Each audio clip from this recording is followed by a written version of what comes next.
In a stunning television moment that has social media ablaze, Hollywood veteran Mel Gibson walked out of The View after what began as standard celebrity promotion spiraled into the show's most explosive confrontation in years.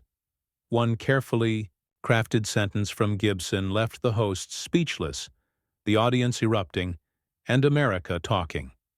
The calm before the storm lasted mere minutes before the actor flipped the script entirely. The tension was palpable from the moment Mel Gibson walked onto the set of The View. The applause felt obligatory rather than enthusiastic as he settled into the guest chair, wearing a simple navy blazer over a crisp white shirt. The Hollywood veteran's appearance had been a surprise addition to the week's lineup, ostensibly to promote his new directorial project. Whoopi Goldberg, seated at the center of the host's table, offered a terse introduction. "We're joined today by actor and director Mel Gibson, who's here to talk about his upcoming film." Her tone carried a subtle edge that regular viewers immediately recognized. This wasn't going to be a standard promotional interview. "Thanks for having me, ladies," Gibson replied with a practiced smile that didn't quite reach his eyes. He'd clearly come prepared for confrontation. The first few minutes proceeded with deceptive normalcy as Gibson briefly outlined his new project. But the mood shifted when Joy Behar abruptly changed the subject.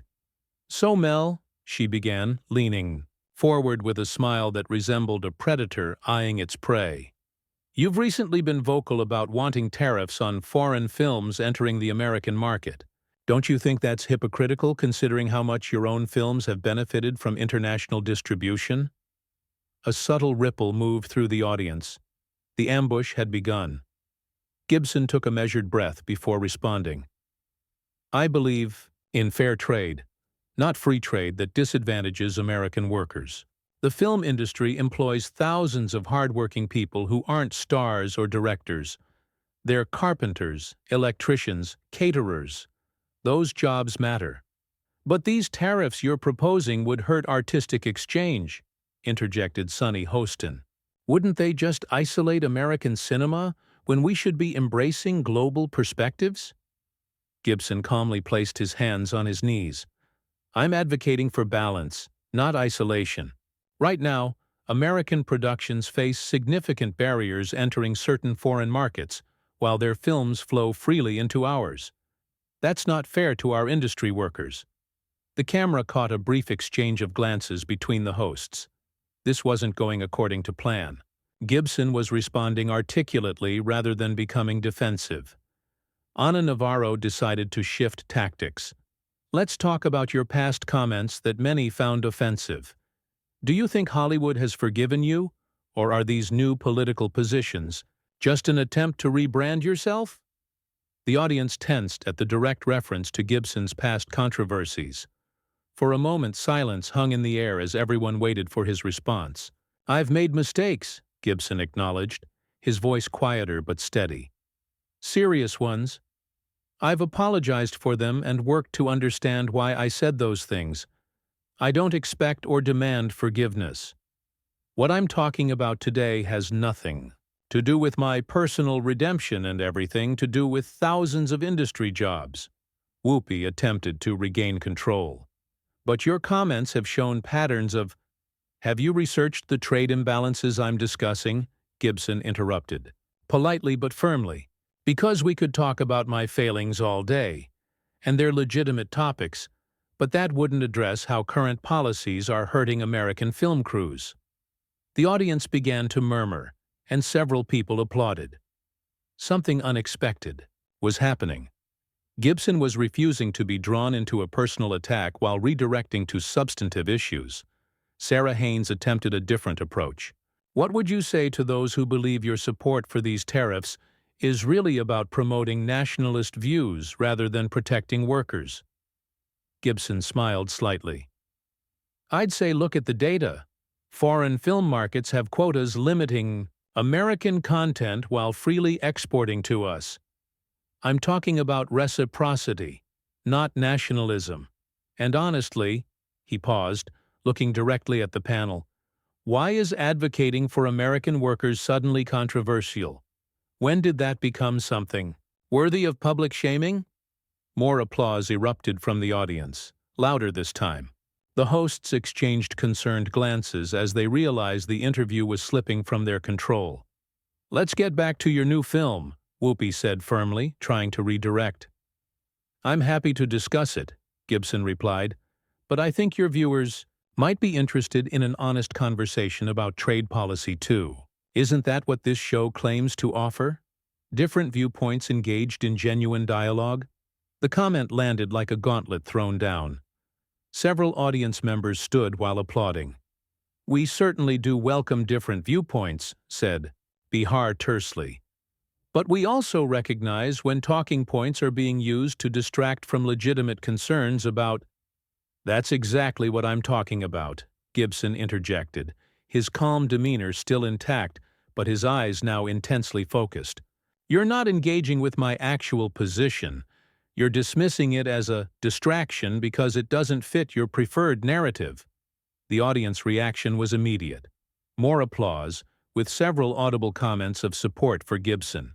The camera panned briefly to show audience members nodding in agreement. Whoopi Goldberg raised her hand for silence. "We're going to take a quick break, and when we come back, we'll continue our conversation with Mel Gibson." As the show cut to commercial, the cameras caught something they weren't meant to. Whoopi leaning toward Gibson with a stern expression, saying something that caused his eyebrows to rise. The microphones had been cut, but viewers would later debate endlessly what words had been exchanged in that unguarded moment. What no one could have predicted was the sentence Gibson would deliver when they returned from break, a carefully crafted statement that would send shockwaves through the studio and leave the hosts scrambling to maintain composure in what was about to become the most discussed television moment of the year. As the cameras began rolling again, Whoopi forced a smile. "Welcome back to The View. We're continuing our conversation with Mel Gibson about his new film and some of his recent political statements." Gibson nodded politely, but something had shifted in his demeanor. The practiced diplomacy had hardened into resolve. He waited until Whoopi finished speaking, then leaned slightly forward. "Before we continue," he said evenly, "I think we should acknowledge what's happening here today. You invited me ostensibly to discuss my work, but your question suggests the real purpose was to stage a public takedown rather than have a genuine conversation." The studio fell completely silent. Several audience members audibly gasped. "That's absolutely not true," Sonny protested immediately. "We're simply asking challenging questions, which is what we do with all our guests." Gibson didn't raise his voice when he responded, which somehow made his words more devastating. "Then perhaps you can explain why the research team briefed me on discussing my film, while your questions have focused almost exclusively on creating controversial moments rather than substance." Joy Behar's face flushed. "That's unfair. You've made controversial statements that naturally invite questions." "I've never shied away from those questions," Gibson countered. "But there's a difference between honest inquiry and setting up a narrative where redemption isn't possible no matter what's said. The audience deserves better than that kind of theater." The camera caught a brief shot of the audience, where several people were nodding in agreement. One woman even stood up, applauding before being waved down by a producer. Ana Navarro attempted to regain control. "No one is saying redemption isn't possible, but accountability matters. Your comments about foreign films have echoed xenophobic rhetoric." "That characterization itself proves my point," Gibson interrupted, his voice still measured but now carrying an undercurrent of steel. "I've presented specific economic concerns about trade imbalances affecting American workers. You've responded by labeling that concern xenophobic, rather than engaging with the actual issue." He turned slightly, addressing the audience directly. "This is exactly what's wrong with our discourse today. Legitimate policy disagreements are immediately cast as moral failings to shut down debate." The audience erupted in applause, louder than before. A middle-aged woman in the front row shouted, "Let him speak!" Others joined in with similar sentiments. Whoopi raised her hands, calling for order. "We're not trying to shut down debate. We're trying to have a nuanced conversation." "With respect," Gibson replied, the politeness of his tone contrasting with the firmness of his words. "Nuance would involve actually listening to my position, rather than forcing it into predetermined categories. Your questions haven't contained a single specific reference to the actual trade policies I've discussed." Sarah Haynes attempted to pivot. "Let's get specific then. What exactly are you proposing regarding foreign films?" It seemed like a genuine effort to redirect the conversation productively, but Gibson wasn't letting the previous moment go unaddressed. "Before I answer that," he said, "I want to make something clear. I came here knowing this would be challenging. My past mistakes have been serious, and I've never denied that. But what's happening right now, this attempt to delegitimize any viewpoint that doesn't align with a particular orthodoxy, that's dangerous for everyone, regardless of political persuasion." The audience applauded again, and the cameras caught several producers frantically signaling from the sidelines. Something unprecedented was happening. The guest was connecting with the audience in a way that was undermining the host's authority. Joy attempted to interject, but Gibson continued. "And to answer your question directly, Sarah, I'm advocating for reciprocal access. If a country limits American films to 30% of their market, we should apply the same standard to their films entering our market. That's not xenophobia, it's fair trade." "But art shouldn't be restricted by borders," Sonny countered. "I agree completely," Gibson responded, surprising her. "In an ideal world, creative expression would flow freely everywhere. But this isn't about art. It's about commerce and jobs. Major studios in other countries receive government subsidies, while operating under protective quotas, then compete freely in our market against American productions that don't have those advantages." As Gibson spoke, the energy in the studio continued to shift.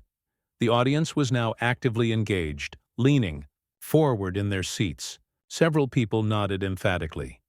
Whoopi tried a different approach. "Your concern for American workers seems recent. Some might say it's convenient timing, given your need for career rehabilitation." The comment was clearly meant to undercut Gibson's credibility, but instead of becoming defensive, he smiled slightly. "That's a fair question," he said, surprising everyone with his candor. "I've actually held these views for decades. You can find interviews from the 90s where I discussed these same concerns. But you're right that personal redemption and professional relevance matter to me. Here's the difference. I'm not asking anyone to forget or excuse my mistakes. I'm asking for the opportunity to contribute meaningfully to discussions that matter." A woman in the second row called out, "Let him talk." Others joined in with applause. The hosts exchanged glances, clearly realizing they'd lost control of the narrative. The segment had veered wildly from their expectations as Gibson repeatedly refused to play the role of defensive subject. Anna Navarro decided to go for the jugular. "Let's be honest about what's happening here. You're using working-class concerns to rehabilitate your image after making reprehensible comments. Isn't that exploitative?" The audience reacted with scattered boos, something almost unheard of on the show. Gibson's reply would become the soundbite replayed on every news network by nightfall. "What's exploitative?" he said, his voice quiet but carrying to every corner of the suddenly silent studio, "is using the genuine pain of marginalized groups as a shield to avoid substantive debate.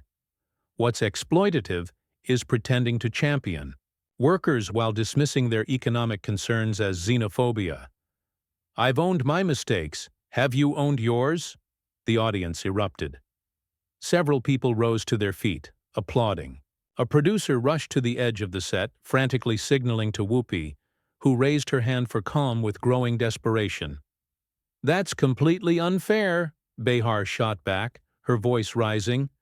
"We've been asking legitimate questions about your positions." "No," Gibson countered, shaking his head slowly. "You've been trying to fit my positions into a narrative that serves your purposes. There's a difference, and your viewers see it happening." The camera panned briefly to the audience, capturing the nodding heads and approving gestures. A middle-aged man in the back called out, "He's right!" Others joined in with similar sentiments. Whoopi tried to regain control. "We need to move on." "That's been the pattern, hasn't it?" Gibson interrupted, his composure intact despite the growing tension.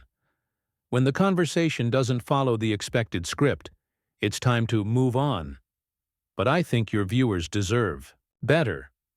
They deserve hosts who engage with ideas rather than attacking the person presenting them." The studio had transformed into something resembling a town hall meeting rather than a daytime talk show. Audience members were calling out in support of Gibson, while the hosts looked increasingly uncomfortable. "You're manipulating this situation," Sunny accused, her frustration evident. "Coming here with prepared talking points designed to make us look unreasonable." Gibson raised an eyebrow. "Is that what's happening?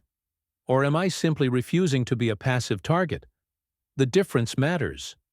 He turned to address the audience directly, breaking the fourth wall in a way rarely seen on daytime television. "This is what happens when someone goes off script in Hollywood, when someone questions the accepted narrative. I'm not asking you to agree with me. I'm asking for honest engagement rather than character assassination." The audience's reaction was immediate and overwhelming. People stood, applauding. A woman near the front shouted, "Tell it like it is!" Ana Navarro attempted to intervene. "This isn't about going off script. This is about accountability for harmful rhetoric." "Then let's be specific," Gibson challenged. "Quote the exact words of mine you find harmful about trade policy, and let's discuss them directly." A heavy silence fell as the hosts exchanged glances. None of them immediately produced a quote. "That's telling, isn't it?" Gibson said softly. "You've labeled my position harmful without being able to cite what I've actually said." The tension in the studio was almost unbearable. Producers were frantically gesturing from the sidelines. A floor director made a slashing motion across his throat, a signal to cut to commercial. Whoopi nodded almost imperceptibly in acknowledgement. "We'll take another break," she announced, her voice strained. "When we return, more with Mel Gibson." As the cameras began to cut away, Gibson reached for his microphone. What happened next would be described from multiple perspectives by audience members who immediately took to social media. Gibson removed his lapel microphone and placed it carefully on the table in front of him. He rose from his chair, straightened his jacket, and addressed the hosts with perfect composure.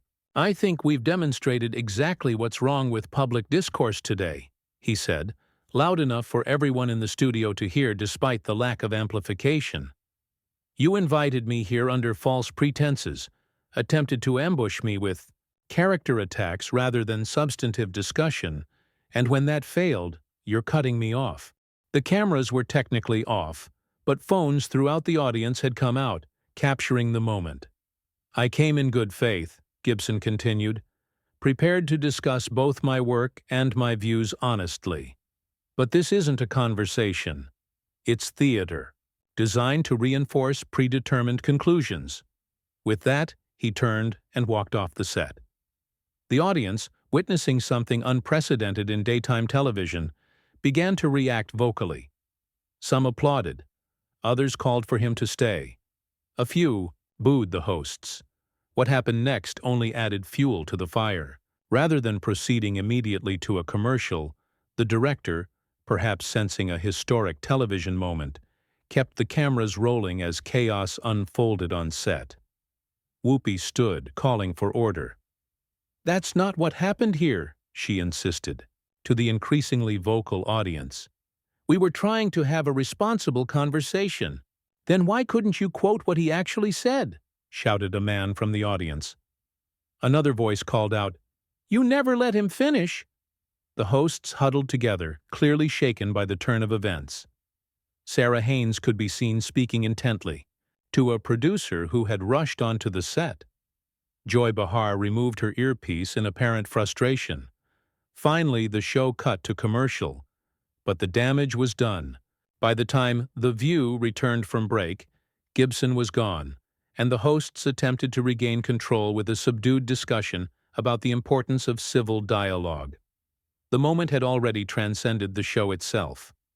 Within hours, clips of the confrontation had gone viral across social media platforms. Gibson Takes the View became the top trending topic nationwide. News programs across the political spectrum featured the exchange, with analysts debating who had emerged victorious. From the confrontation, conservative outlets praised Gibson for exposing the hypocrisy of mainstream media, while progressive commentators criticized his masterclass in deflection. What couldn't be denied was the impact. Rating reports would later reveal that the episode had drawn the largest audience for The View in 5 years. Gibson's new film, barely mentioned during his appearance, saw a surge in advance ticket sales. The following morning, Gibson appeared on a competing network for an interview that broke his previous silence about what had transpired. "I didn't go there looking for conflict," he explained calmly. "I went hoping for dialogue. What happened instead illustrated exactly why our discourse has become so broken. We talk at each other rather than with each other." When asked if he regretted walking off the set, Gibson shook his head. "Sometimes," he said, "the most powerful statement you can make is to refuse to participate in a broken process. What happened yesterday wasn't a conversation. It was an attempted public execution that failed." A week later, The View announced a series of special episodes focused on bridging divides in America, an implicit acknowledgement that something had fundamentally shifted. The confrontation had exposed the fault lines in public discourse, leaving everyone involved to reckon with the aftermath of those unforgettable few minutes of unscripted television that had turned the tables on expectations and left a veteran actor with the last word.